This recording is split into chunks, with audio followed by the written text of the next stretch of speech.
I'm going to hit record. Great.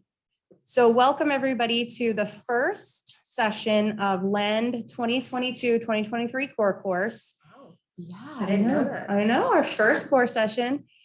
Today we will have Dr. Lindsay Mays, psychologist in behavior medicine, clinical psychology, talking about how we define intellectual and developmental disabilities. And so she'll be going through some activities and some videos and some lecture today. I want to make sure that the folks in the Zoom know how attendance will run. If you are a social worker or clinical counselor here for continuing education credit, you will use the sign-in link that takes you to an office forms that Marta will put into the chat box throughout the session. If you are a LEND Light trainee or a LEND cohort member joining from Zoom, please put your first name, last name, and discipline in the chat box. And that is how we will mark your attendance. If you're in person, I believe Jay has a book that we will be marking your attendance for in person. Oh yeah, there's Jay. Sorry, Jay, I don't have my glasses on today. Jay is marking attendance in the back. So good. Some people are getting their names and disciplines into the chat box. Thank you. We appreciate that. And then if you are clinical counselor, social worker, again, reminder to use the link that Marta will be putting into the chat box. So the other thing to orient you all in Zoom land is that the way that we have it set up, unfortunately right now, is that if you raise your hand in Zoom or put something in the chat box, we won't necessarily be able to see it. So feel free to just speak out and say, Dr. Lindsay or Dr. Mays, or just start talking and we will be able to hear you through the ceiling like you're coming from the clouds, which is timely for an activity you're going to do today. So just go ahead and unmute and speak out for when the discussions are happening, because otherwise she's not going to be able to call on somebody individually. So questions from anyone in the room or anyone in Zoom? And if you're using your computer in this room, you cannot join the audio. Probably already knew that, but you'll blow us all out. So. Wait, this might be a silly question. Do I have to join? You do not have to join if you're in the room. Not a silly question at all. You're more than welcome to join if you're in the room and on a laptop, if you want to see what maybe is going on in the chat box. Lindsay, you can check the chat box periodically just by hovering over the top. Okay. And putting, just doing that. I'll do my best. Yeah. But just interrupt me, please. And I can help navigate the chat box as well for today. Later on, we might have somebody regularly be our chat box champion. Yeah. If you're logged in, like Brandy logged in, so if you see something in the chat box, feel free to say, hey, Lindsay, we got a message from Zoomland. Any questions before Dr. Lindsay gets started? Awesome. No. Okay. I don't need more tools. Okay. Oh, the only other thing is that for today, we think the microphones in the back are working, but there's a mic by Julie. So pass it around on this back side, and then we'll use this mic over here with Amy and pass this around if the folks in Zoomland can't hear you as well. Does this help, Zoomland? I can hear you. Can you hear me without it at the same volume? No. It's really low. Great, we will use the mics. Okay. Sorry, I was reaching for things and make weird noises right now. So I'm Lindsay Mays. I'm the psychology faculty in your LEND program. My role here clinically is mostly as a diagnostician. So I do a lot of evaluations, mostly for kids under 5, but for some older kids too, with any suspected concerns of developmental delays. So a lot of what we're going to talk about today is how we do some of those things, kind of an abbreviated version of how we do some of those things here. I I do some other things too. So I'm in some research projects in the division, and obviously I am part of your LEND team. So usually I'll be involved in your ITT or your interdisciplinary training team. All the acronyms sounding really great for you guys, I'm sure at this point. You will not see me any minute now. I'll be going out to have this baby, but I'll be back for the decades. So that's just a little bit about what I do here. Today, really the goal is just to kind of talk a little bit about a brief introduction on what is a developmental disability. We'll focus a lot on intellectual disabilities today. And then kind of looking at disability from different perspectives. So hopefully we can kind of start the discussion of your view on disability. And it'll be kind of nice. Hopefully we'll have some activities where we can kind of check in at the end of the year to kind of see how that's changed over time. All right. I'm getting winded already, which is pretty embarrassing, but maybe if I stand, I can breathe better. I don't know. Okay. Oh, she just told me how to do this. Yeah, of course. All right, I don't know what happened here. Sorry, I'm already failing. All right, so hybrid is hard, so bear with me as I kind of figure out what I'm doing here on screen and in person. My presentation style is super casual. Interrupt me whenever you want, or if you have questions or comments. Hopefully we'll have a lot of discussions today, so please be ready to speak to each other. I'm a psychologist, so I can sit in uncomfortable silence for as long as I need to get that going. But just know that active participation is going to be super helpful today. So like I said, the goal for today is going to be to, do I have to admit people? The goal is going to be to get a better understanding of what DD is, what intellectual disability is, to understand how different perspectives are going to impact different definitions of those things. We'll talk a lot about the diagnostic process for an intellectual disability specifically. And then we will kind of wrap up with a brief introduction in disability culture.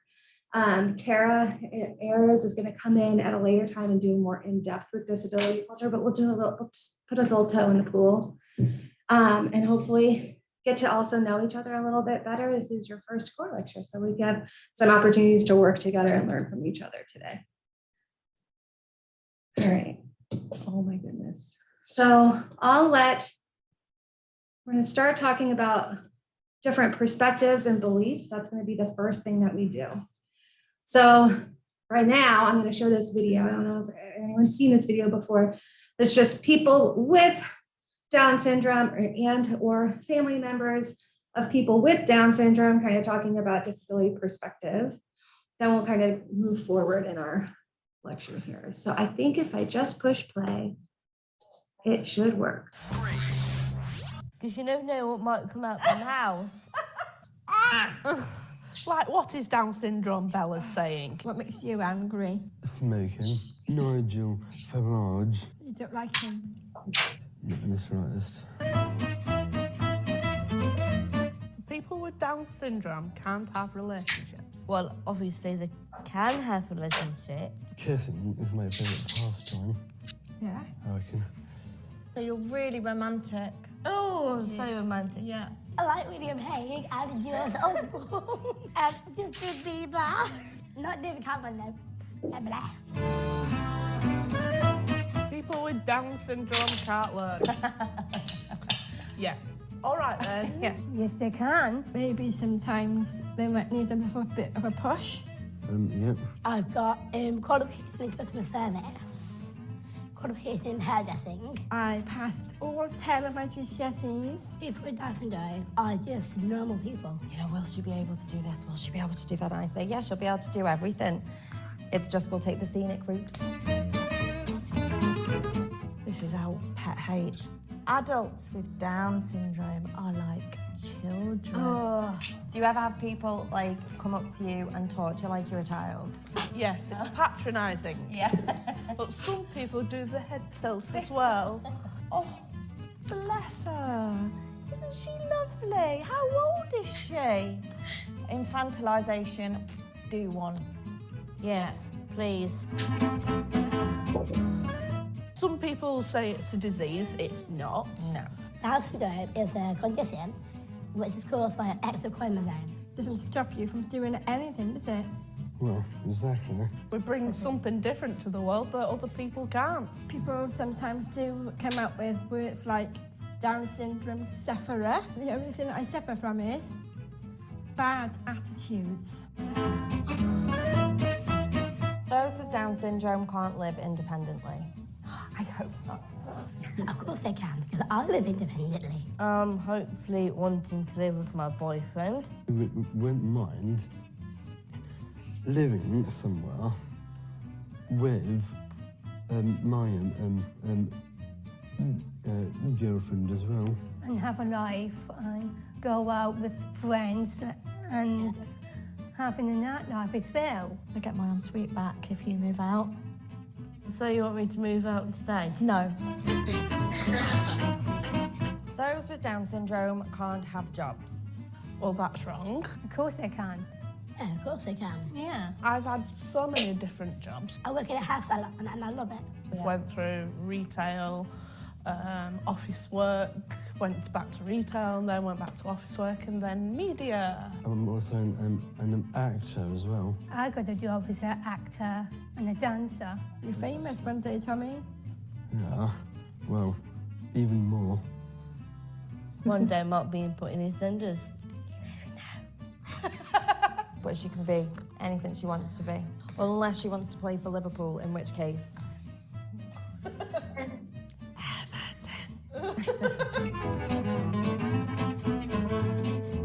It's quite upsetting to hear about something like that. It was 90% of people were getting rid of it because they found out they were Down syndrome, and I thought, that's shocking. Some people call this Down syndrome serious handicaps, but it's not. Babies with Down syndrome can be aborted at 40 weeks, I've heard of that. whereas a baby without Down syndrome, obviously the cut-off point is 24 weeks. So I think there's an ethical question there. Because we can all lead amazingly active lives, can't we? Yeah. She doesn't like the testing. Do you wish you didn't have Down syndrome? No. Why? It's just me, it's part of me. I may have Down syndrome, but without it, I don't think I'd really be me. I don't wish that. I wish that people will see Down syndrome in a positive light. My motto in life is Down syndrome, so what?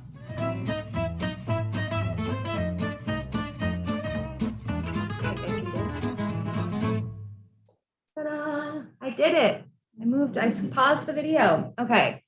So that was just kind of like a little fun video at the beginning to kind of set up, what different perspectives and beliefs people have, how they can impact each other, and how important it is to listen to each other and learn from each other. So, oh, no, I'm going to mess this up.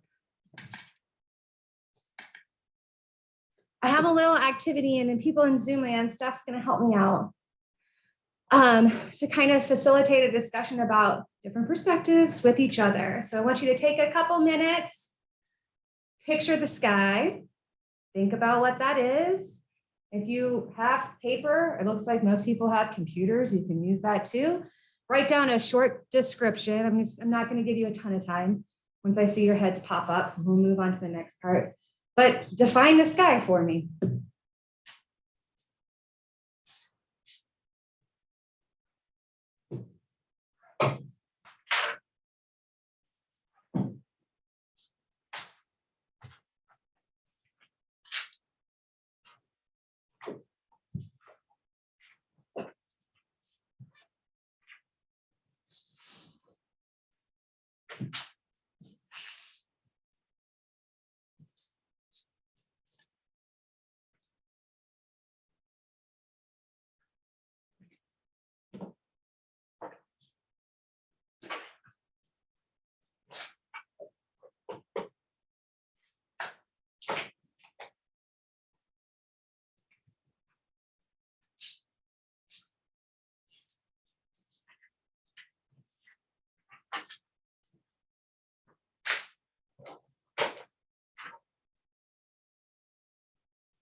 Lindsay, just let me know when you want to open the breakout rooms. Yeah, I think we're starting to pop some heads up. So we'll do some breakout rooms in Zoom land and in-person world. You can turn to the side or in front or behind you, get in groups of 2 to 3 social distance groups or whatever we're allowed to do. And just kind of compare your descriptions, your definitions with each other. We're not going to take 5 minutes to do that. That's too much time. So maybe 3 minutes in Zoom land, and then we'll come back and kind of have a discussion about what we learned from each other. Do I push? You don't have to do anything but minimize that screen because we can see. Okay, and then I'll set a timer to put myself. The other thing, Lindsay, is okay. I only want to be here all the time. Yeah, sure.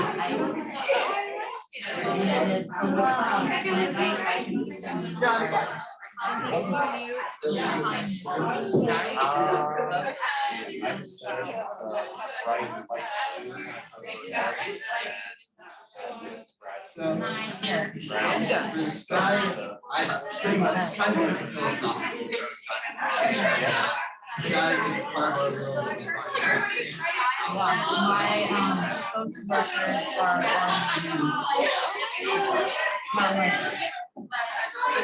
one of my people, and they call one of the other names.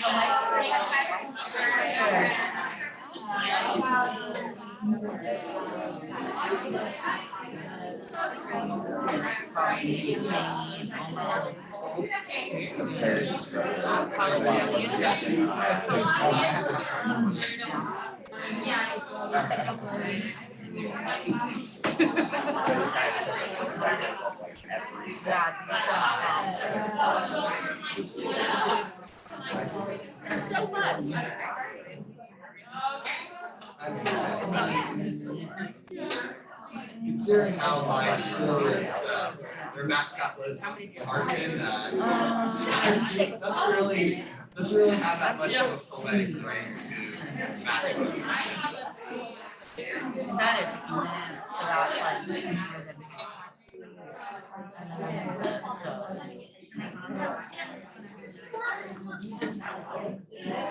yeah.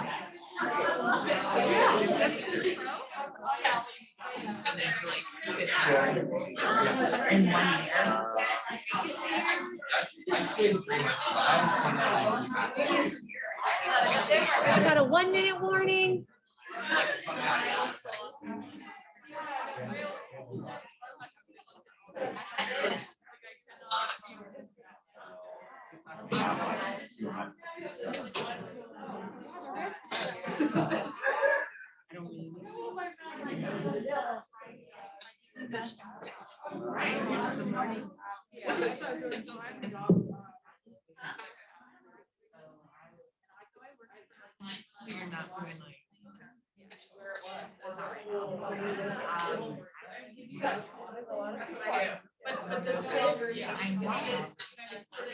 Get everybody's names in. These name tags are super helpful.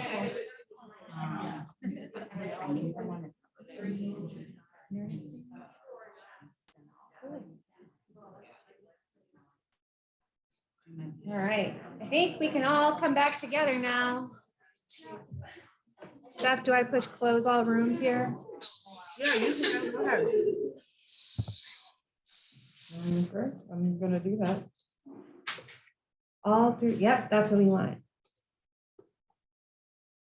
I probably should have done Automatically that gives already. them 1 minute to come back.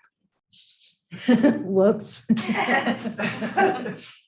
Well, maybe they'll walk in on a really great discussion.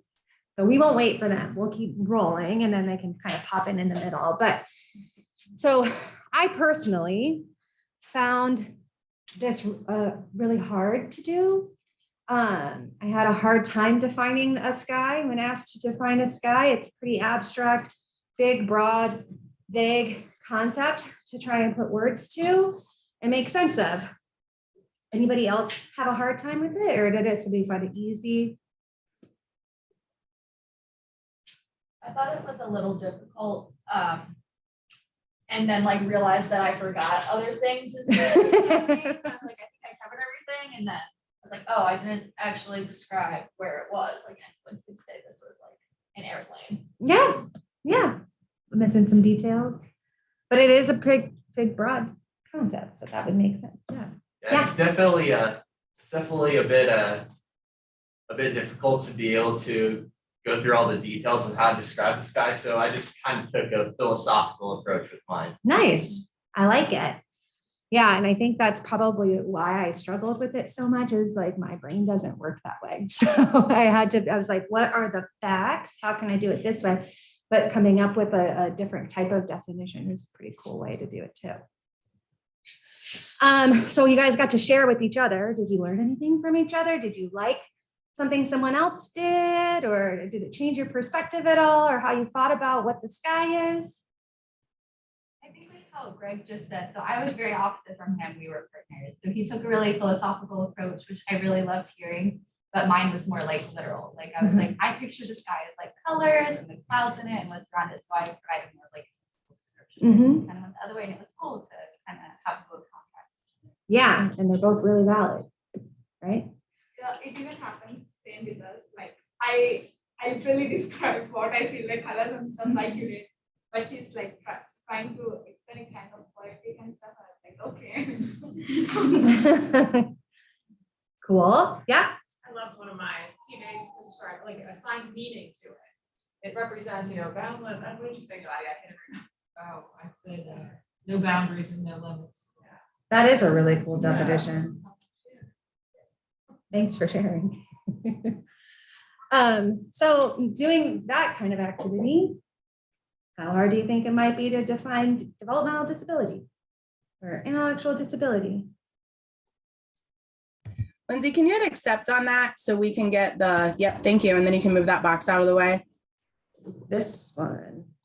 Move that one. And then there's one below it covering the, yeah. Where do I put this? Wherever you need to. How's that work? Do you want it visible or no? It doesn't have to be, because I don't know why. Yeah, just see if you can make it not visible or pull it down as far as you can. It doesn't look like it, but we'll try that. Yeah, we'll try that. Something works. Sorry if that's distracting. Yeah, so what do you guys think? Well, I'm going to make you do it. So did you want to say something? Sorry, I didn't see your hand. Well, I would say that it's more or less a bit more difficult to be able to describe developmental disabilities because of how there's a lot more detail that goes into how to describe developmental disabilities than with Sky. Because when I was diagnosed with autism, a lot of the doctors that diagnosed me, they went through a whole bunch of these details with my parents about how autism works and how it is categorized as developmental disability. But if people would ask me how it works, I would mainly describe it as basically sort of an abstract way of thinking than how like a neurotypical person would. Yeah, that's perfect. And that's kind of what we're trying to come to the conclusion here, is that there are these scientific and fact-based definitions, but there's some other definitions too that are equally as important and valid. So thank you for sharing.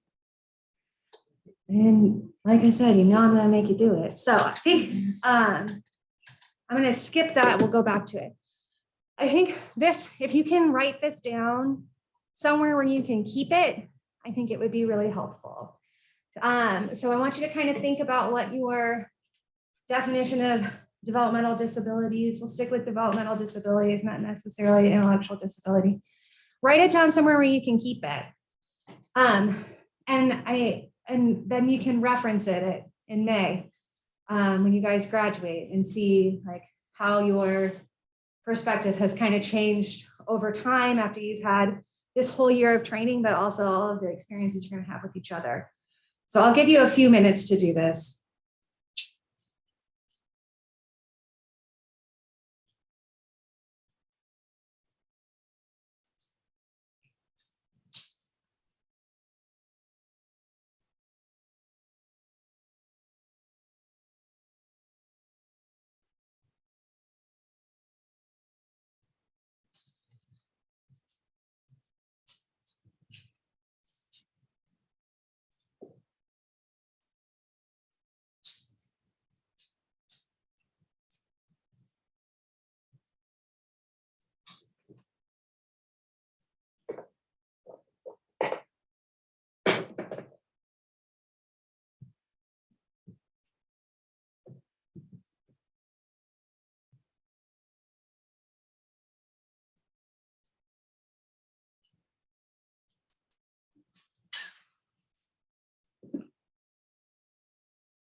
I meant to push go on my timer, but I didn't. So I think you've had a few minutes to do this. And yeah, you don't necessarily need to share them with each other or anything like that, but I would hang on to them somewhere accessible.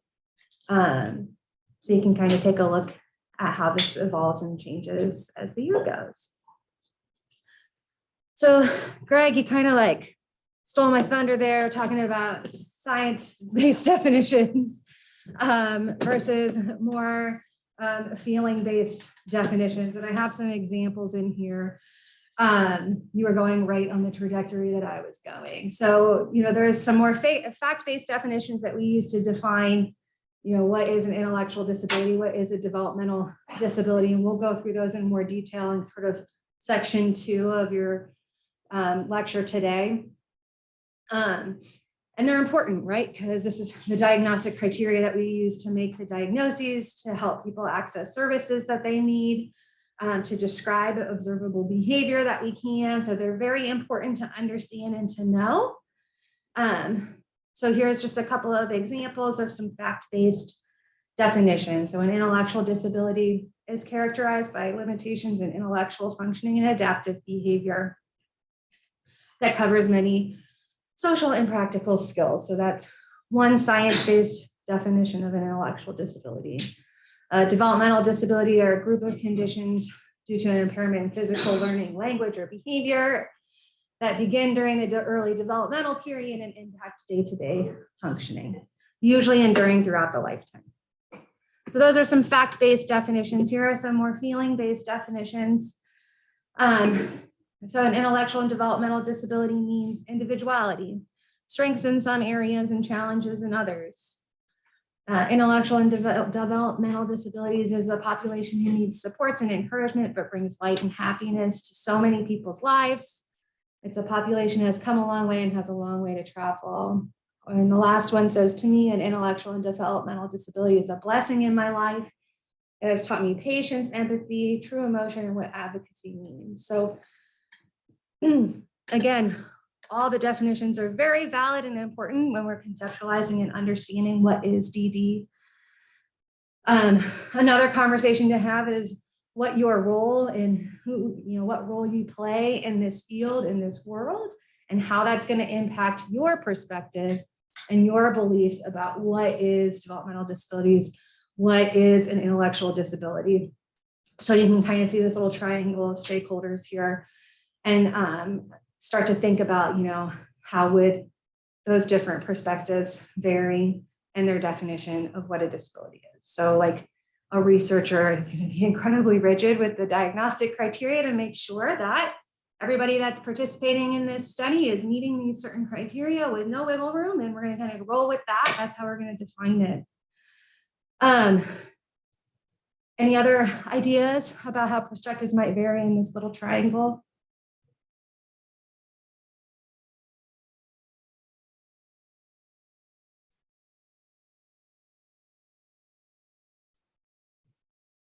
Or maybe ideas about how your perspective might vary significantly from some of the people in the triangle.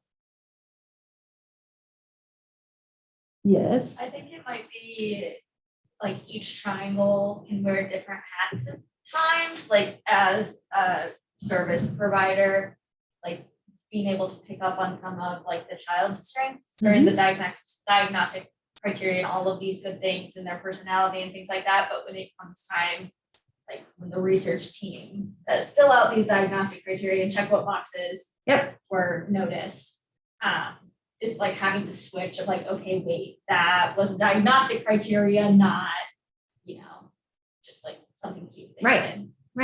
Yeah. And you're kind of like move through these different perspectives depending on what role you're filling at what time. It's a really good point. Anybody else? Yeah. Amy? I think that also perspectives might vary on like thinking about groups versus thinking about individuals. Like policymakers and researchers are probably wanting to think in more of a group way of like, how can we help or learn about a population of people, and not that individuals or families or service providers don't think about that, but a lot of times, like as a service provider, I'm working with the kid who's right in front of me. Yep. Another really good point. In the Anybody chat else has- box, Bethany wrote different training and views on disability, such as the medical versus social models, as well as the individual's training, medical versus psychology versus social work. Each area has a role to play in advocacy, but it can look vastly different. Thanks, Bethany. Good points. And thank you, Stephanie, for the chat. Also, while we're checking in with Zoom land, do we need to pass the mic along when people are talking in the room? Definitely for the folks in the back. We could hear Lisa pretty well, and we could hear Amy pretty well, because I think the mic is right in front of Amy. But anyone else Okay. in the back or in the middle to the sides needs to have the mic, please. Okay, all other areas of the room. And where is that? Is that somewhere in the back? Oh, okay. Thanks. All right, so try not to let that interrupt your flow too much that you have to wait for a mic. Please still participate the way that you are. I appreciate it. There's a couple hanging from the ceiling, right? We might be okay. All right, so let's kind of go through some scientific definitions of disability. This is going to be important for everybody to know and kind of get acquainted with, especially as the year goes on and you're involved in more evaluations in clinic or participating in some of those interdisciplinary training team cases. You're going to want to know what some of this stuff means and how we kind of define and diagnose different developmental disabilities. Now, the process of diagnosing a developmental disability is a pretty big, huge process. We're not going to go through every step of that today. We'll focus mostly on criteria for an intellectual disability. We'll talk a little bit about how we make those diagnoses. And then you will spend a year learning about other developmental disabilities and how we get through that as well. So let's see, where am I here? So how do we define developmental trajectories? First, we have to gather a ton of data, right? So we gather a bunch of data through behavioral observations, behavioral descriptions, developmental milestones, and we come up with what's typical. We come up with different developmental milestones, predictable ways that we can imagine that development will happen across multiple domains of functioning. So this is like a little chart about the early motor developmental milestones. I'm sorry, I don't know why I'm so winded. It's because there's a baby in my lungs right now. So I do know exactly why I'm so winded, but I'm sitting, so it's throwing me off. We get these predictable patterns of behavior, we use them as milestones, and you'll see these a lot in clinic. Dr. Weber is like our Act Early ambassador. She has a lot of materials about developmental milestones that are probably still in your Lend office, maybe, I don't know.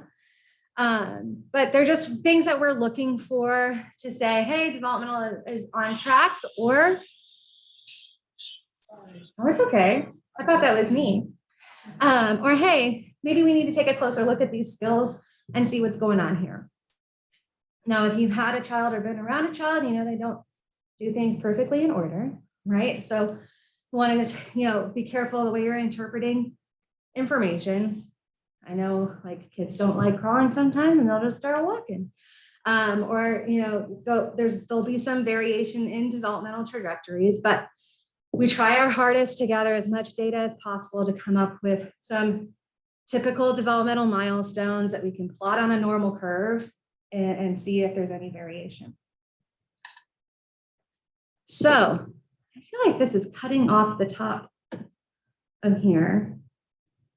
But here's just like a brief definition of what a disability is. An impairment in the ability to perform some action, engage in some activity, or participate in some real life situation or setting. Nice, broad, vague definition for you. So it can include a lot of different things. So a developmental disability, the criteria that you need to meet to have a developmental disability is some kind of variation from that typical developmental pattern occurring in the early developmental period. So this says before age 22. They usually last throughout the lifetime, which is, we'll talk about a little bit different. Disability and delay are very different things. So a developmental disability is usually a lifelong enduring condition. And like I said, some of those developmental delays are going to impact daily living skills. Okay, got our nice broad definition. You'll see lots of different terms, like in your LEND acronym, neurodevelopmental disorders is in there, so you'll see that one. You'll see cognitive disability in the school systems, learning disabilities in the literature from the UK. So you see some of those developmental disability terms interchanged in the literature. And like I said, a delay is different than a disability. When we're talking about developmental delays, those occur in kids 5 and under. They might last, they might endure, they might not. They might kind of develop out of those developmental delays. They might get some treatment and kind of make some gains and kick out of that delay in that area. So when they're younger, we call them developmental delays. You'll see a lot here, the term global developmental delay. And that just means someone is behind in more than one area. Again, we use for kids 5 and under. Okay, you still doing good? Questions? Lots of nodding. Awesome. Just to drive that point home, developmental disability and developmental delay are different. Developmental disability is the big thing. The big difference is the enduring quality of it and the ages. All right. So with that nice broad definition of what is a developmental disability, you'll see there are tons of different developmental disabilities, and you're going to learn about a lot of them. I think all of these in this little really small font down on the bottom here this year. So you'll see that there is also sort of a range in symptom severity and prevalence level. Symptom severity, when we're talking about symptom severity here, or at least for me, I'm talking about the impact on daily living skills and how many supports somebody is going to need. So not that something's worse, just someone might need a little bit more support in different areas. Okay, so there's some high prevalence, low symptom severity things that we would include under the umbrella of developmental disabilities. So I think the last thing I saw on the CDC said kids 3 to 17, the prevalence for something like ADHD was close to 9 or 10%. So pretty common, right? Something like an intellectual disability is 1%. So there's a wide range of prevalence here as well.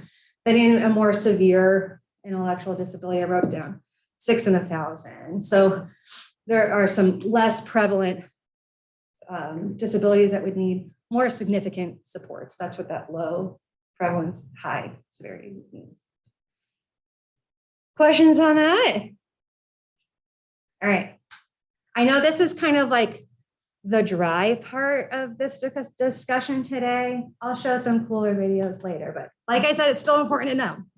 So like we talked about earlier, we're going to focus mostly on intellectual disability. It's kind of where we'll start when we're talking about evaluating for different developmental disabilities.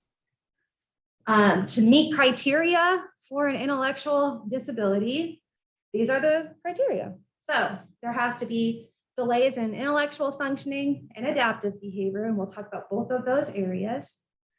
These delays need to be identified in the developmental period. So it's not something that happens when you're 25. It's something that we can track and see throughout the lifespan in the early developmental period. There are some things that could impact intellectual functioning and adaptive behavior in the environment. So if you think about like a child that's experienced extreme neglect in early childhood, or some kind of brain injury during delivery, something like that. So there are things that can impact intellectual functioning and adaptive behavior in the environment. And then there's a whole section here that we'll go through where we can specify severity of intellectual disability. And I would love your feedback in your feedback forms on how we do that, because I feel like this slide is so busy and like You just tell me what to do, please. All right, so those are the basic criteria. Let's talk a little bit about, I'm going to briefly touch on the statistics of it. Sally is going to do that, I think, either next week or in the near future, talk more about how to interpret things like standard scores and Z scores and T scores and all that jazz. But we'll talk a little bit about it now. So now I have the hiccups. I'm falling apart up here. Oh my goodness. So to qualify for that diagnosis of intellectual disability, the intellectual functioning and how we measure that's coming soon, and the adaptive behavior have to be 2 standard deviations below the mean. So we use normal curve to compare scores on intellectual functioning measures, so like IQ testing, and adaptive functioning measures, which are more caregiver reported measures, okay? Standard deviation just means like variation from that average score in the middle, okay? So you'll see on the curve that for our intellectual functioning and adaptive behavior, the standard deviation is 15. So 68% of people are going to have an IQ score, an adaptive functioning score between 85 and 115. And then, oh my gosh, why can't I read? And then 95% of people are going to be between a 70 and 115. Score 70 and under is where we start thinking about disability. Okay? Making sense so far? Okay. You guys love statistics? No. Okay. Oh, look, arrows came in. All right. So we have to measure those things. So if we're going to compare them to scores on a normal curve, we have to have ways to measure intellectual functioning and adaptive functioning, right? The way we measure intellectual functioning is IQ testing. So you'll see that more with the school age kids that we see here. We do more developmental testing for the younger kids, but the IQ scores we'll get for the older kids here, okay? And this is just looking at problem solving skills, and it varies different kinds of problem solving skills. We'll look at how kids reason with language, without language, we'll look at their spatial skills, other cognitive skills like processing, speed, and working memory. There's a list of some tests that we use a lot downstairs on the bottom here to look at IQ scores. Those are the ones that our psych trainees will be using a lot of here. And they're supposed to be really objective tests that are performance-based tests. It's novel problem solving. These should not be learned skills. So it's not like we're looking at academic skills or anything like that. Novel problem solving skills. So that's how we would get part 1 of the criteria for an intellectual disability. Part 2 is that adaptive functioning. What does that even mean? It's your daily living skills. So how are you communicating with other people around you? How are you understanding language and using your language, but also nonverbal communication skills? How are you interacting with your peers or understanding interactions with your peers? How are you doing taking care of yourself? Can you get yourself dressed, make yourself a meal, navigate the community, understand the bus schedule? And then on the younger kids, we look a lot more at motor skills when we're looking at developmental disabilities. And then I will leave it to the OTs and the PTs as the kids are, where we're looking more at the motor skills. The way that we do this in our clinic is we rely really heavily on parent input or caregiver input. We have standardized measures that will give us standard scores to look at. And a lot of them are either interview-based or just report-based. So we'll give them either a giant packet or we'll go through a structured interview with them. These things, so IQ scores are typically relatively stable once you get to a certain age. The adaptive functioning is where we target most of our intervention. It's what we base severity level off of when we're kind of talking through that piece. I think that's coming up next. And the adaptive functioning can and usually does change. So the goal is always going to be to improve those adaptive functioning areas, the day-to-day skills. Make sense? Okay. I just talked about this, so I think I will move on. Okay, so this is the slide I need your help with. Because what? Okay. We have 4 different categorizations when we talk about severity levels for an intellectual disability. Now, back before 2015, we used IQ scores to determine severity level for intellectual disabilities. So we would say each standard deviation kind of had its own score. A mild intellectual disability, they would be for someone that had an IQ between 55 and 70. And then a moderate would be between 40 and 55. And we kind of use the standard deviation of IQ scores. That's not helpful at all. So we've kind of shifted that to be, we're going to base severity based on the level of support that someone might need. So now we're basing it on those adaptive functioning skills. Make sense? So there's 3 areas that you can't see because of the Zoom call. So there's 3 columns there. The first one is the conceptual domain, right? This includes things like how someone's using their language, how they're learning, how they're problem solving, how they're reasoning. The middle column is the social domain. This is looking more at, understanding social situations, maintaining friendships, social judgment, social insight, things like that. Going my way, not your way, sorry. The third one is more practical skills. So taking care of yourself, navigating the community, personal care, job and school management, things like that. Okay. So there's these 3 different columns, and we kind of look at the adaptive functioning and say, hey, where do you think this child falls as far as severity level? And you can use your adaptive behavior measure to look at that.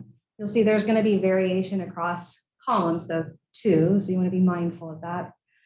But this is the new way we're doing it. I guess it's 7 years. It's not that new, but for me, it feels new. There's some examples in the really small font. Would it be helpful to talk through some of those, or what's going to be helpful for you?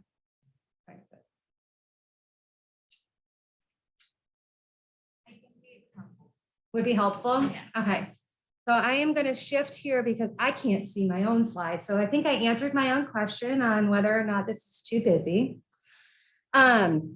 You'll see there's some younger skills and some older kids skills kind of listed in each of the categories. Okay. So when we're thinking about what a mild intellectual disability would look like, a hard time learning at school is usually one of the first things that we notice, one of the reasons we get the referrals, right? A hard time with more like memory-based tasks or generalizing some academic skills into daily living skills, like understanding how to manage money and things like that. Socially, just coming off a little bit immature in social interactions or conversations or play, having a hard time regulating big feelings in play or in social interactions, understanding,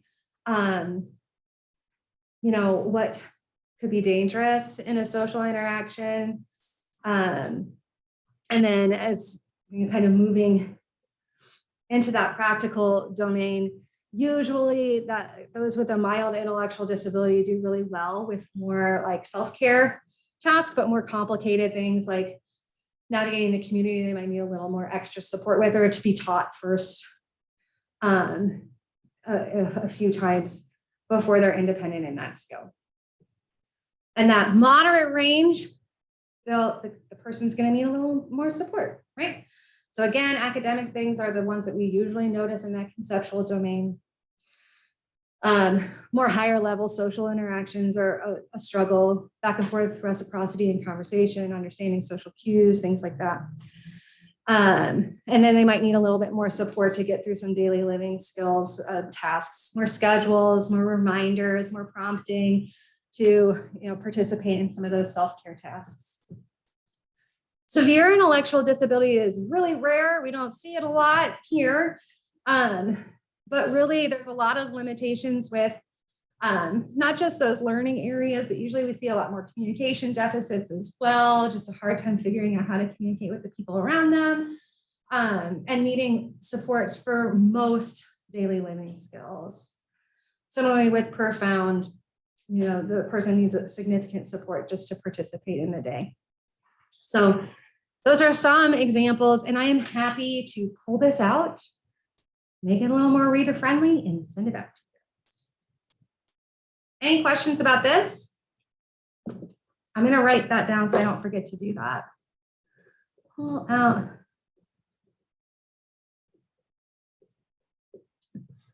Okay. Yeah. When you are like doing diagnosis, do you assign different severities for each domain? No, you have to choose. What's up? No, I'm good. There's just a box still, and it's weird because it's not. You play around with it. You go for it. I can get out of your way. It's bothering you. Yeah. So again, I don't know if you're at a stopping point to take a quick break or not. I mean, we can't take a break, but I'm going to answer a question. Perfect. You answer the question. Do we do potty breaks in the day? We can. I have I was gonna say, we have toddlers at home. So yes, you'll see that no one's gonna fit really nicely across the row. And so you're gonna have to make the determination about what to do about that. Usually if there's like 2 of 3 on the same row, I go with that. If they're all over the place, if they're going like that, I'll go with the middle one. So you're gonna have to kind of make some clinical decision making based on kind of where those different severities are going to fall. Now, if that happens, and it will happen, that's where your conceptualization and how you write is going to be really helpful, because you'll be able to explain to someone reading your report where the person's strengths are and where they're not going to need a ton of supports, but where they might need a little extra, even if it doesn't match up. So like if they're mild conceptual and practical domains, but the social domain is more moderate, we're going to want to make sure that if we say mild ID, but we know they're going to need more supports with the social piece, that we pay extra attention to that. So just a lot more writing and their explanation and their conceptualization. All right. The box is still there. Not really sure why. Do you guys need a break? Yeah. She goes, You can come off mute and let us know that you can see us and hear us. Yes, you can see you. They hear you. It's back, or it wasn't there for a minute? It wasn't for a minute because you were muted, but it's the transcription box. But it's on here, just coming up as a blank black box. So weird. And even when you move it, it doesn't move. all right. So I'm going to keep going because we have a lot to get through. And I have a couple of videos that I think are way more meaningful than me standing here talking. And I want to make sure we get to those. So we'll talk a little bit more, like very little bit more about sort of the scientific, the fact-based definitions. We just left off kind of talking about the diagnostic criteria for intellectual disability and kind of how we would do that here in clinic. So for a diagnosis of ID, someone would come and see a psychologist. We would administer an IQ test. We would gather information about adaptive functioning. We would also gather a ton of information about developmental history to learn more about onset of symptoms, other symptoms that could be shadowing or impacting how someone performs on IQ testing. We'll get as many data points as we can across different people, parents, teachers, medical record, and then we'll say, hey, we can say confidently, this is the diagnosis of intellectual disability. So there's a lot of places where that could kind of fall apart, right? So we know there's a lot of places for error in this whole entire process. And we try really hard to manage that error. The biggest way we do that here, especially in your LEND program, is going to be interdisciplinary evaluations. Again, the more data points that you have to support you and your diagnostic impressions, the better. That means that behavior is really consistent. We're all seeing the same things. So here you are in like the most ideal interdisciplinary evaluation thing, team that you could be on. Your ITT cases, That's not going to be the case everywhere you go. And you might have to kind of get creative about how you're working with other team members. In my clinic space, I usually have a speech pathologist, and most of the time I'll have a developmental pediatrician to work with too, but not always. So sometimes people will come see just me. We try really hard to manage error by also having really standardized ways of how we gather, how we interpret the data and how we gather the data. So if you watch, you guys will do discipline observation. So if you watch someone do an IQ test, the way that Elizabeth does it, the way that Lisa does it, the way that Amy does it, should look the exact same. We have almost scripts, right? Okay, she told me how to do this. What did I just do? Okay, almost scripts in the way that we have to deliver information, precise placement of the manipulatives. So there's nothing I'm doing that's impacting how someone's responding, right? So the standardized practice, I already said multiple sources of data. I won't say that again. The other thing we can do is acknowledge when there is error, right? So not pretend like it's not happening. So you'll see statements in reports sometimes like, hey, this is probably an underrepresentation of someone's skills. It was nap time. Or, there can be lots of things that happen. Oh, they didn't take their medicine today. So things that can kind of get in the way of how someone performs on their testing. And of course, we want to make sure that we're integrating every part of the person, their culture, their family, their own experiences, and providing that person-centered care in their entire evaluation process too. Okay. All right. Did you guys see any of the stuff on Canvas yet? Okay. I think it was AUCD put some information about ID and some health disparities in healthcare. So I put that article up there, but I want to talk a little bit more about cultural considerations when you're actually administering your evaluations, interpreting the data first. So obviously, like we just said, considering the person as a whole is a huge part of the diagnostic process. There could be a lot of differences across cultures that could impact how somebody does on their IQ testing. It could impact the caregiver's perspective on what their daily living skills should look like and do look like. So we really need to be mindful of that and be having discussions with the families that we see about, what is appropriate expectation for a child this age in your culture to be able to do on their own. The other big thing that I think the most obvious thing that you'll see here is our use of interpreters and English as a second language and how that impacts IQ testing.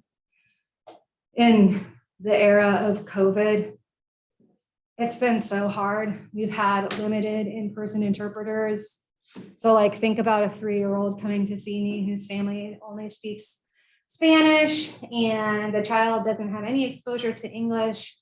And we're going to put a speakerphone in the middle of a table and see if they'll follow the instructions I give them through the speakerphone to the 3-year-old. Like that's just not, it's so frustrating. It's not super helpful. So thinking of different ways where we can get information and rely more on caregiver report for things, when we're tracking development, because a parent's better able to participate with a phone interpreter than a child. So just things to be mindful of. The article that was posted was really more talking about disparities in healthcare specific for Black and Latino adults with intellectual and developmental disabilities and some health risks because of those healthcare disparities. So I'm not sure if anybody got to read through it, but essentially the results of the sort of statement is that Black and Latino adults with intellectual disabilities have worse both physical and mental health concerns when compared to their white counterparts with individual and developmental disabilities. So it's kind of consistent with, the neurotypical populations as well, right? So I don't really know if we need to talk about why this is a problem, because obviously it's a huge problem. But any ideas of what we can do to fix it?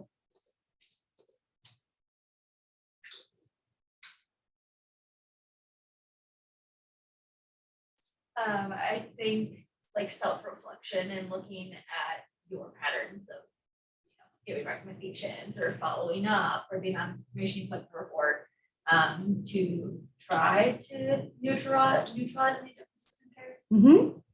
Yeah, absolutely. It's going to start there, right? With your own self-reflection and understanding, identifying where the problems are, right? I think that self-reflection is a great starting point for us as individual practitioners. I do think that there's a lot of systemic barriers that are in place that are preventing appropriate diagnoses and distribution of services. So I think that's where the advocacy and policy making comes into place in order to disrupt the systemic inequalities and everything. Absolutely. I don't know where your voice is coming from, so I can't say your name, but thank you. I think that's a really good point. You know, targeted community-based intervention addressing some of the disparities would be great. You know, how can we reach the Black and Latino population with ID or DD and provide them better access to healthcare, mental health care, education around obesity, education around mental health care, things like that. Did you have your hand up? Or am I making It that was up? very similar, like Okay. to just, recognizing and acknowledging and understanding the basic systemic racisms and health inequities that are in the entire Black and brown population, not just white. Yeah, and I think this is a point that's going to get driven down a lot in LIN, because we're going to focus on that a lot. Those health disparities and outcomes is going to be a kind of a highlight and a theme throughout your LIN training. So getting some of those advocacy skills and understanding how and when to do that is going to be an important part of your year. So we'll get there. Oh, that bar is back. I don't know how to get rid of it. After I told Stephanie it was embarrassing that I didn't know how to do it, it's coming back. So just to kind of, again, drive this point home, intellectual disability is a type of developmental disability.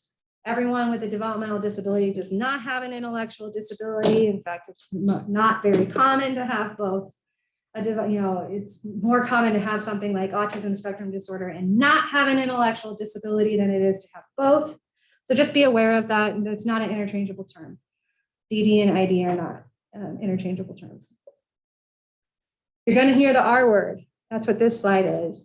And it's cutting off the top of it here. So I think I just wanted to bring this up because you're going to hear it. You're going to hear it in the community, but you're going to hear it in your clinical practice too, and it's worth a discussion. So MR is what we used to call an intellectual disability. It was a deficit-based definition of intellectual disability focused really on IQ scores and deficits in IQ scores. It's a really offensive term. We don't use it in here. That being said, like I said, you're going to hear it. I would say most commonly I hear it with families going, are you saying that my kid has MR? And so I would kind of work with your supervisors and think about how you want to respond to that. So let me stop talking and let's switch gears. Any questions about fact-based, science-based definitions of ID and DD? Okay, cool. So part 3 is really an opportunity for us to talk more about self-advocates, family advocates, and family perspectives and self-perspectives of disability. And I'm going to let people that have disabilities kind of do that for me. So I have a couple of videos that I want to show to you. So I'll show you one video of a person with an intellectual disability kind of talking about her experience. And maybe we can have a little discussion about it. I will briefly talk about disability culture, and then I'll wrap up with someone talking about their own definition of disability. And I think we'll have plenty of time to do that. And then hopefully the volume's good. Let me know if I need to try and learn how to do something.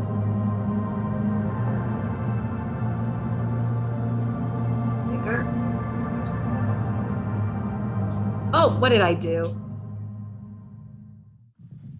Good afternoon, everyone. Oh my gosh, what did I do? It's more likely.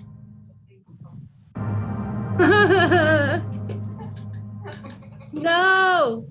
Good afternoon, everyone. Okay, let's see if I can do this Restart.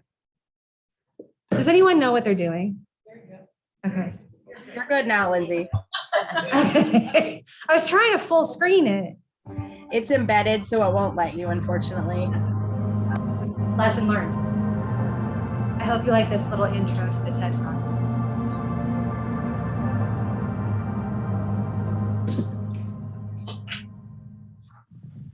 Good afternoon, everyone. It's more likely good evening, because it's after 3. Well, anyway, I'm happy to be here to talk to you.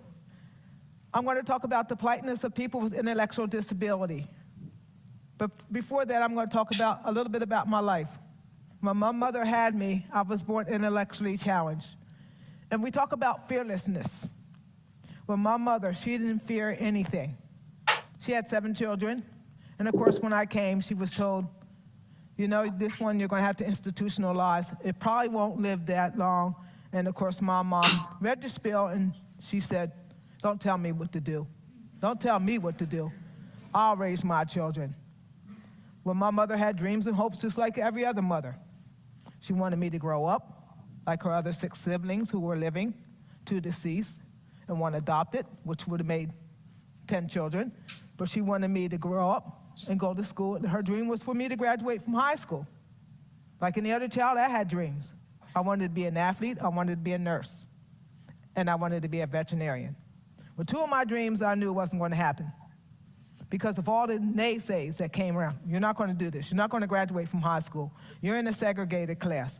I was segregated outside on the playground. I heard a man talk earlier about playgrounds for everyone, inclusionary playgrounds. Well, when it comes to a child who is intellectually challenged, there's not much of a playground for them but to be bullied and teased and be the teeter-ball of everybody's joke. Well, as time went by, my mom's dreams were fulfilled. I graduated from high school, but I was still living a violent, angry life. I can remember going to the dentist with my sisters and brothers. And she took all 5 of us girls, and the dentist would look at 4 of them and said, oh yes, when you got to me, oh, we can't treat her. You need to take her to the clinic. Of course, my mom, being the broad person she was, she didn't take no slack from nobody.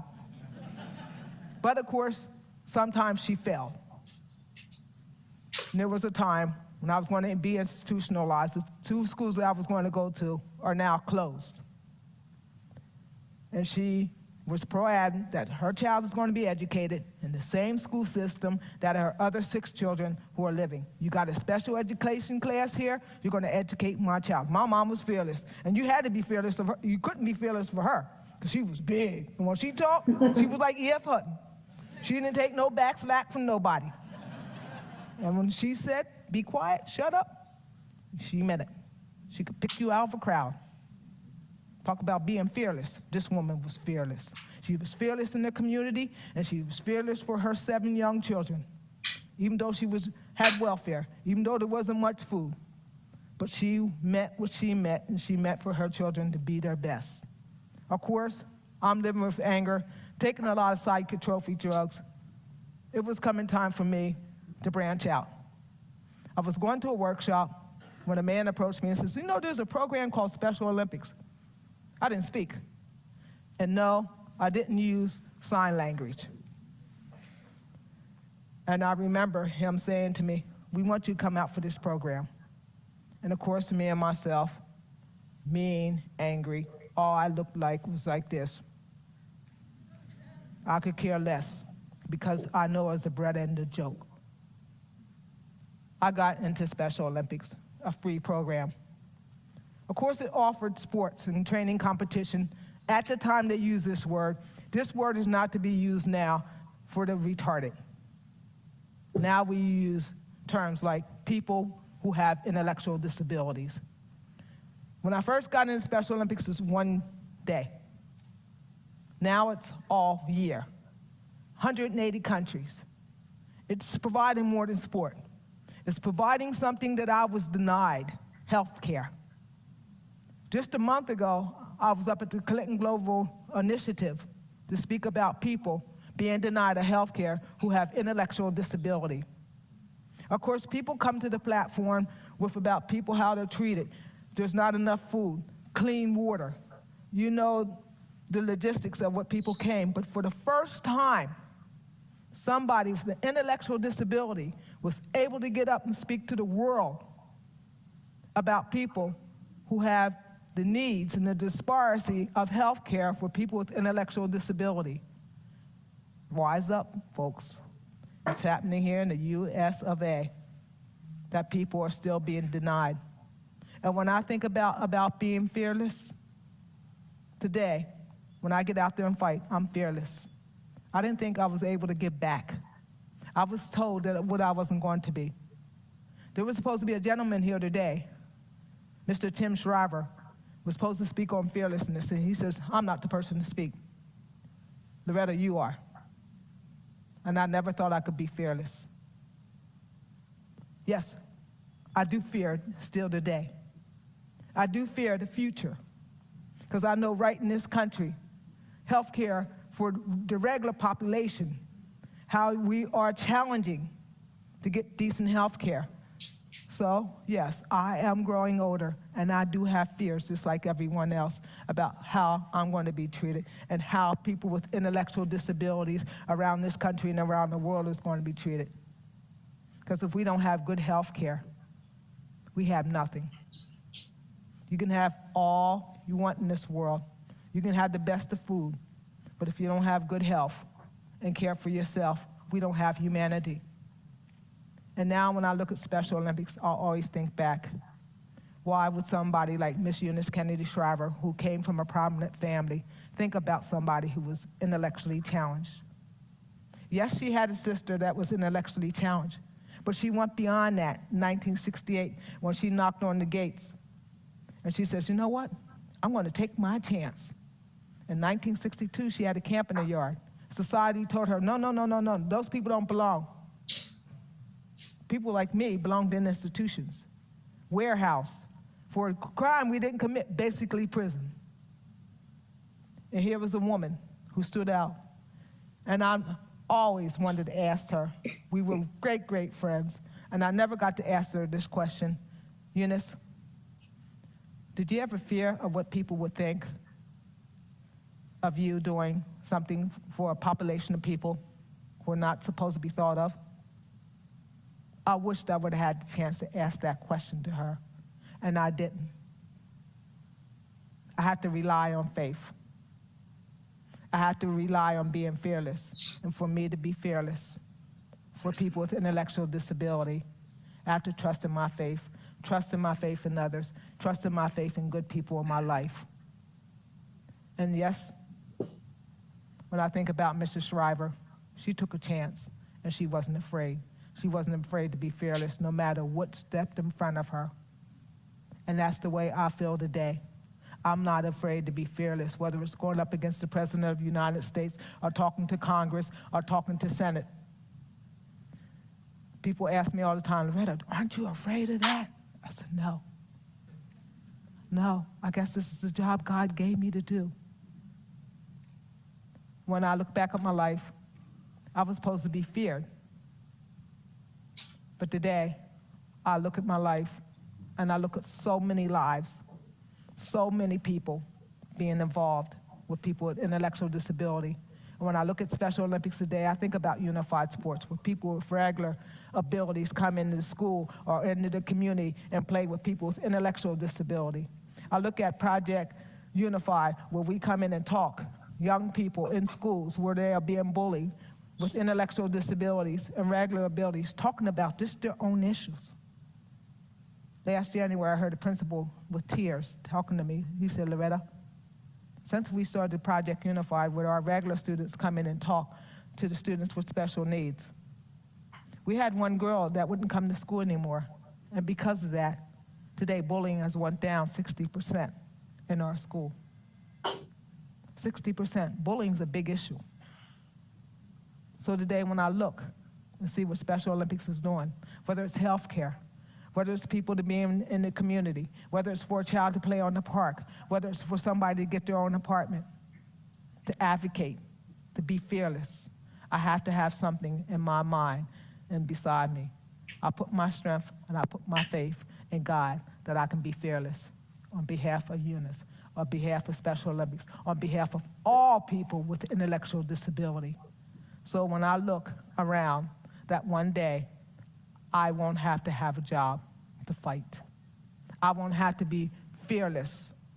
That one day I'll be able to walk down the street and look at this person and think of them as a person instead of a person with an intellectual disability, as a person to be a part of your community, of my community. Being fearless is hard, and I'll be the first one to tell you about it because I don't know what it is not to be fearful. I've always grown up to be fearful. Fearful of what life is going to give me. Fearful of what's going to happen in the future. But now today, I'm proud to say that I am fearless, not for Loretta, but for the world of all people. So I would like to thank each and every one of you here, and that I hope you will go home. If you fear something today, keep your faith, keep faith in yourself, keep faith in what you believe, and you can be fearless. Thank you so much. Good luck. Thank you. God bless. So there's Loretta. Doing a TED Talk here. Oh, reflections, responses. I don't know if I can get this away. Off the top here. Reflections, responses, comments.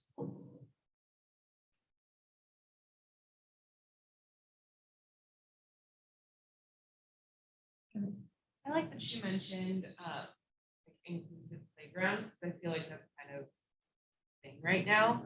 But that only changes the physical space and how people interact with the physical space, not how people interact socially or with one another. Right. Which I think is what she touched on a little bit. Right.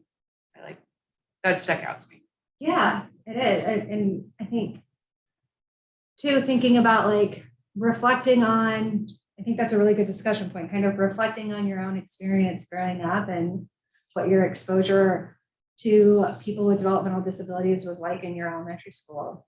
Did you see them on the playground with you? I didn't.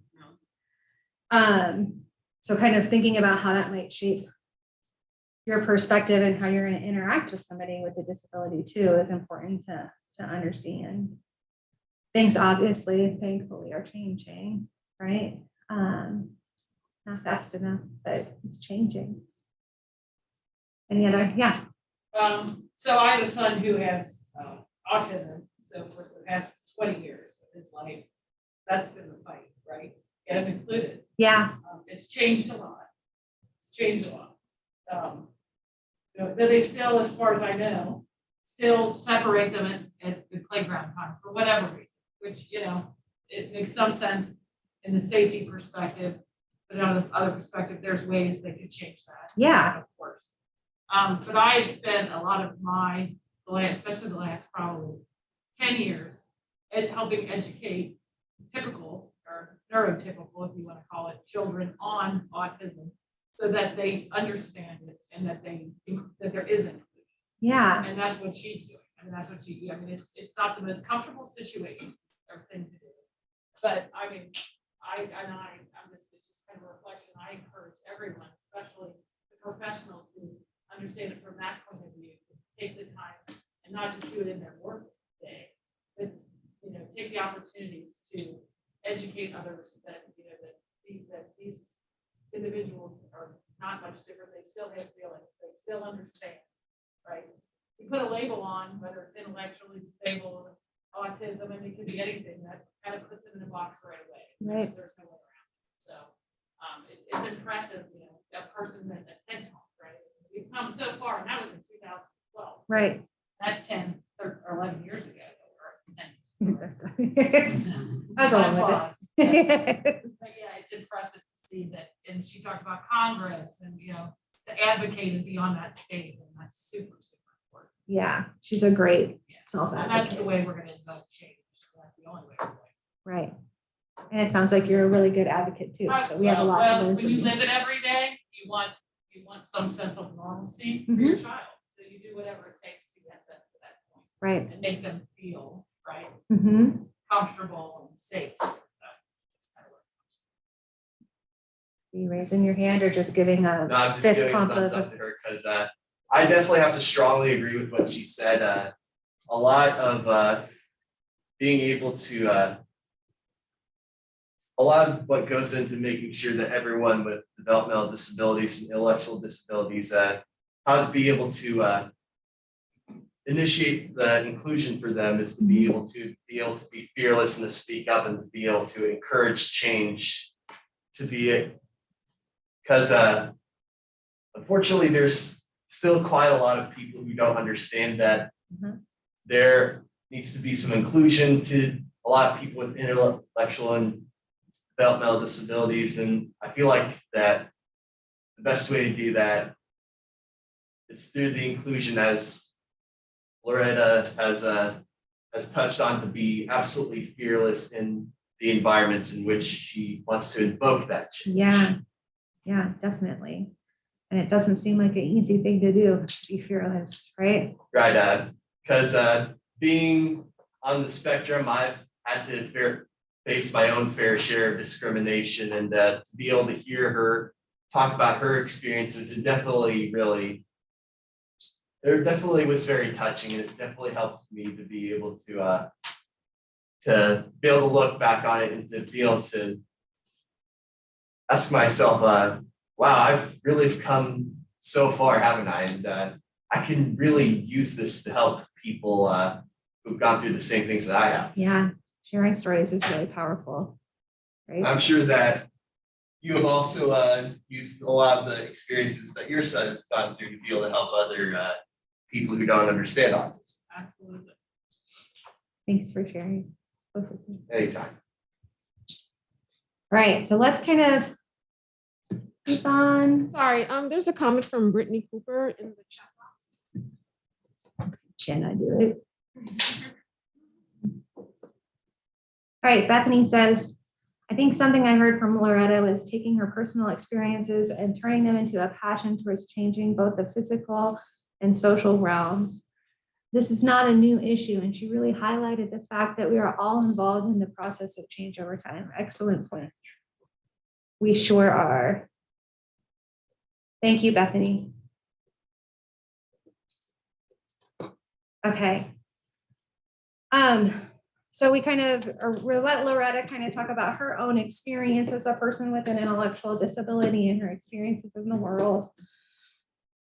And like I said, I'm going to briefly kind of put my toe in the water, talking a little bit about disability as a culture, and let Kara kind of take over. She has a more in-depth discussion about disability as a culture. Did I lose the Zoom?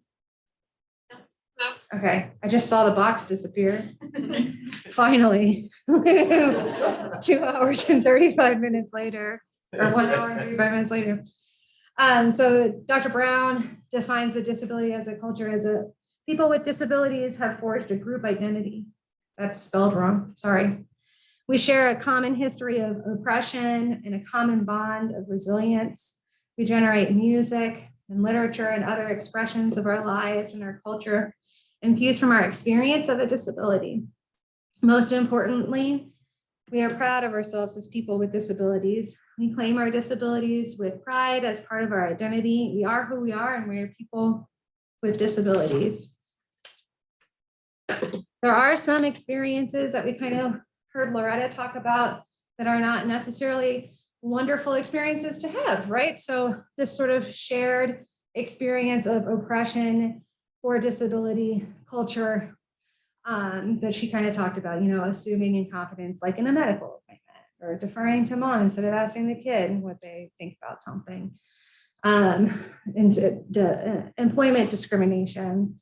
Diagnostic overshadowing is something that we'll see a lot here. So you psych trainees, perk up. A lot of times people will minimize psychiatric concerns, mental health concerns, and they say, well, it's because they have autism, or it's because they have an intellectual disability that they're presenting this way. No, we need to treat the mental health concerns too, right? In fact, I think, having a developmental disability puts you at a higher risk for having mental health concerns. So just some different examples of shared experiences. that can impact culture. All right, let's see. One last thing. I think I only have 2 more slides, guys. I think that my timing is going to work. All right, so when we kind of shift and think about disability as a culture, I think there's a lot more learning opportunities for us, right? So we can learn from the disability culture. We can try to understand the experiences and perspectives of others within the disability culture. We can talk about things that are not super comfortable, some tough discussions that we can have and that you guys are going to have all year long. We can learn about all the stuff we don't know. We don't know a lot. And we get to enjoy the culture itself. So having these discussions about disability and disability as a culture is really going to be beneficial for all of us. And the other thing it can do is it can get us all on the same page. It can mobilize groups of people to make change, to advocate. So that's, I'm going to let somebody else talk about disability culture, and that'll be the kind of the wrap up. But any comments, questions about this?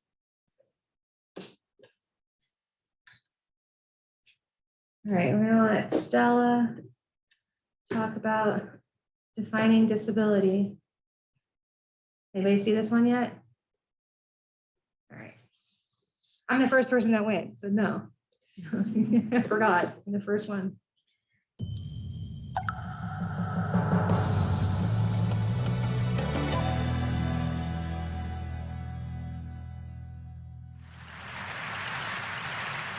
I grew up in a very small country town in Victoria. I had a very normal, low-key kind of upbringing. I went to school, I hung out with my friends, I fought with my younger sisters. It's all very normal. And when I was 15, a member of my local community approached my parents and wanted to nominate me for a Community Achievement Award. And my parents said, that's really nice, but there's kind of one glaring problem with that. She hasn't actually achieved anything. Yeah. And they were right, I went to school, I got good marks, I had a very low-key after-school job in my mum's hairdressing salon, and I spent a lot of time watching Buffy the Vampire Slayer and Dawson's Creek. Yeah, I know, what a contradiction.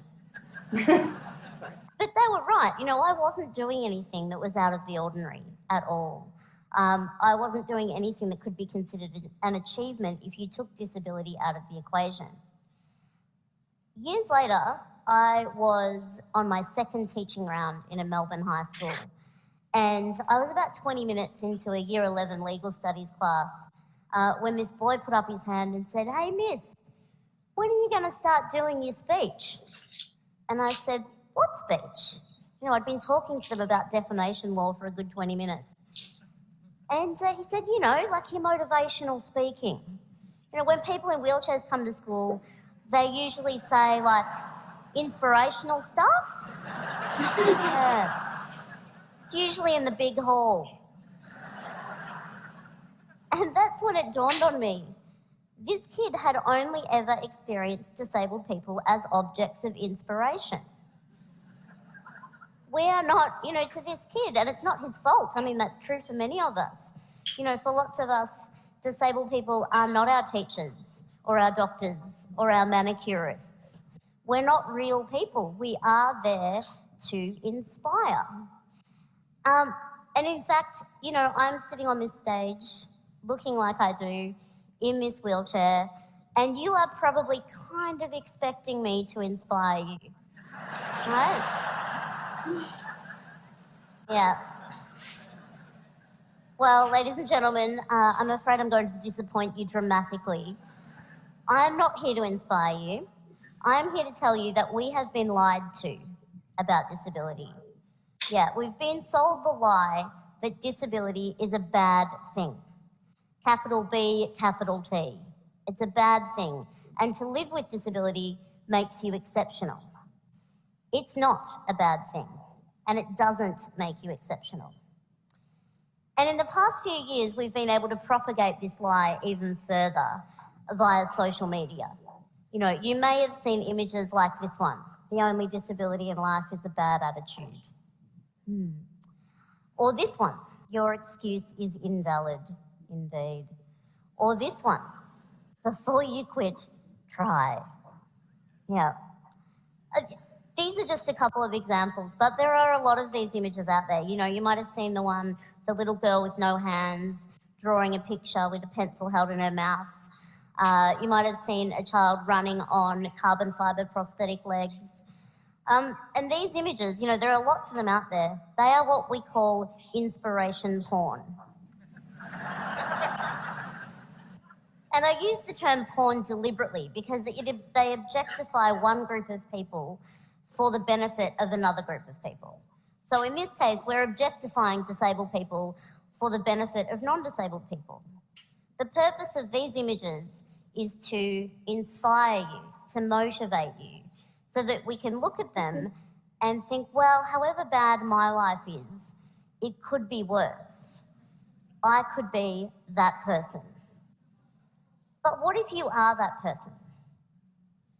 I've lost count of the number of times that I've been approached by strangers wanting to tell me that they think I'm brave or inspirational. And this was long before my work had any kind of public profile. They were just kind of congratulating me for managing to get up in the morning and remember my own name. And it is objectifying. These images objectify disabled people for the benefit of non-disabled people. You know, they are there so that you can look at them and think that things aren't so bad for you, to put your worries into perspective. And life as a disabled person is actually somewhat difficult. We do overcome some things, but the things that we're overcoming are not the things that you think they are. They are not things to do with our bodies. I use the term disabled people quite deliberately because I subscribe to what's called the social model of disability, which tells us that we are more disabled by our bodies, the society that we live in rather, than by our bodies and our diagnoses. So I've lived in this body a long time. I'm quite fond of it. It does the things that I need it to do, and I've learnt to use it to the best of its capacity, just as you have. And that's the thing about those kids in those pictures as well. They're not doing anything out of the ordinary. They are just using their bodies to the best of their capacity. So is it really fair to objectify them in the way that we do, to share those images? People, when they say, you know, you're an inspiration, they mean it as a compliment. They mean it as a compliment. And I know why it happens. It's because of the lie. It's because we've been sold this lie that disability makes you exceptional. And it honestly doesn't.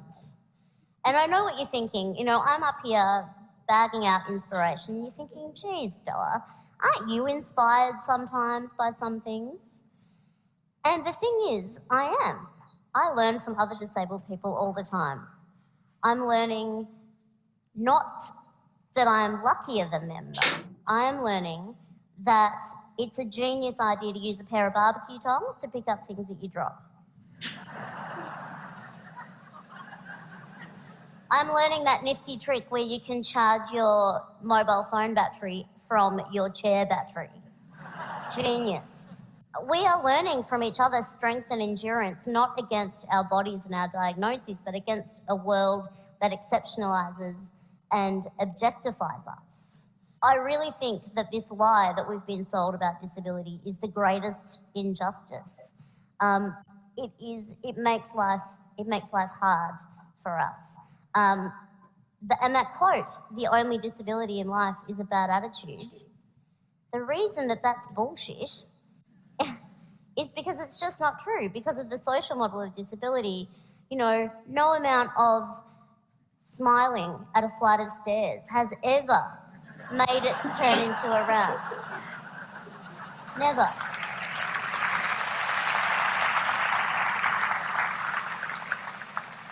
You know, smiling at a television screen isn't going to make closed captions appear for people who are deaf. You know, no amount of standing in the middle of a bookshop and radiating a positive attitude is going to turn all those books into Braille. It's just not going to happen. It's just not going to happen. I really want to live in a world where disability is not the exception, but the norm. I want to live in a world where a 15-year-old girl sitting in her bed